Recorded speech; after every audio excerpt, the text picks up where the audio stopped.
मेरे पाकिस्तानियों, मैं इस वक्त इस्लामाबाद की अदालत जा रहा हूँ। बदकिस्मती से एक्सीडेंट हुआ, मैं थोड़ा लेट हो गया हूँ। मैं आप सबको बताना चाहता हूँ कि इन्होंने पूरा प्लान बनाया हुआ है मुझे अरेस्ट करने का, और इससे साबित हो जाती है इनकी बदनीयती। मैं इस्लामाबाद की अदालत में पहले भी जा रहा था। इन्होंने जो मेरे घर के ऊपर हमला किया, वो ये मकसद नहीं था कि मुझे इस्लामाबाद की अदालत में पेश करना।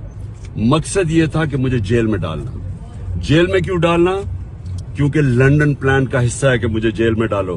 ये नवाज शरीफ की, ये उसकी डिमांड है कि इमरान खान को जेल में डालो और इलेक्शन में वो हिस्सा ना ले सके, और ये फिर वही करने जा रहे हैं। अभी मुझे पता है कि मुझे अरेस्ट कर रहे हैं। मैं सिर्फ बताना चाहता हूं कि मैं रूल ऑफ लॉ में मानता हूं, कानून में मानता हूं। पता होते हुए मैं जा रहा हूं, लेकिन मैं कौम को बताना चाहता हूं कि ये बेनकाब हो गए, ये जो लोग ऊपर बैठाए